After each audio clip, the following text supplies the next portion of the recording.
Hi guys, my name is Heather Nebhut and I'm going to talk today about informed consent. I went to a journal article about readability of informed consent documents at university counseling centers written by Samuel Lungsgarden, Daniel M. Elkhart, Charles Cederberg, Young Yang, L. Garrison, and YCS Ho from 2017. And the article talked about how like in the early days that the informed consent was not really a thing. And in the 70s and the 80s, they actually really wanted to make it to where they could deny giving out information that they thought might be harmful to a person or would cause them to make a bad decision for themselves. And then the article also stated about the readability of the informed consent and how it grew from the 70s to the 80s, and how it went from more like of a legal jargon to something that an average person could read and understand. So using that aspect of the readability part of it, I found an informed consent and professional disclosure from John Eichel of Norman, Oklahoma, which is the state that I'm from.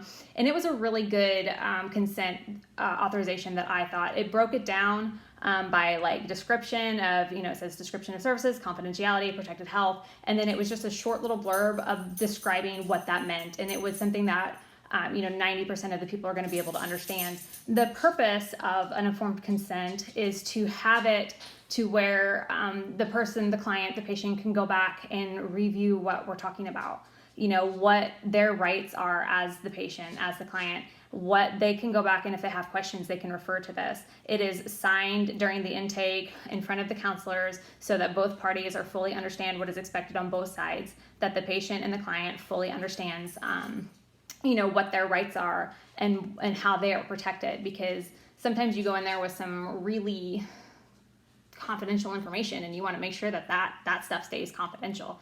So using the disclosure from the John Eichel out of Norman, Oklahoma, I'm going to compare it and contrast it to the ACA Code of Ethics as well as Oklahoma state guidelines that we have. So the first part that they talked about is the description of services, and his breaks down kind of what he does. Like he is psychotherapy, the techniques that he uses, he says he usually uses cognitive behavioral therapy. The ACA guidelines is very strict about the fact that you need to disclose what you do, what you're trained for, what you're good at, what your specialty and certifications are for. The Oklahoma state guidelines aren't as like strict in terms of, it has to be disclosed, but it does say like the LPC shall practice only within the boundaries of their competence, their education, their training, their learnings. So the next one that talks about is confidentiality. That's a huge thing. People are going to go in there and they're going to discuss things that could be pretty severe, and they need to have that client counselor confidentiality part. So again, the clients are required to know what their credentials are, how their security and their information is going to be secure, how it is filed, how it is faxed, how it is released. Most places have a release form if it needs to be sent to different doctors, or if lawyers need to be involved, or if the state is involved in anything like that. There are release forms that say that this client has authorized the fact that we can go give this information to them. The Oklahoma state guidelines don't really, they do talk about, the confidentiality part of it, but again, theirs is more like, it's not super strict in terms of it has to be done. Now, I believe and firmly believe that it has to be done, and I'm sure there's some document somewhere that I have not found today that states that is the case. So I'm going to say that all three of those are, the Norman disclosure, the ACA, the Oklahoma state guidelines, they are all on the same page in terms of how the documents need to be stored and everything.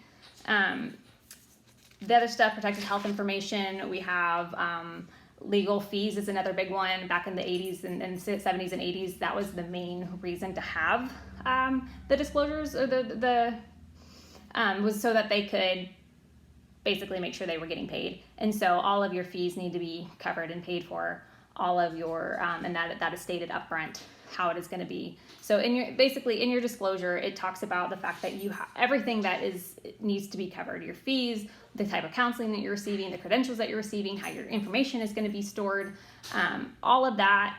From the one that I found from the Oklahoma state guidelines as well as the ACA, they all match up pretty well. The Oklahoma guidelines are less defined in my opinion, but I think that they all tie in together really well. So in terms of readability, I think this one that I found was the best one. It was quick, easy to read, something that the clients could go back to, and there shouldn't be a whole lot of question.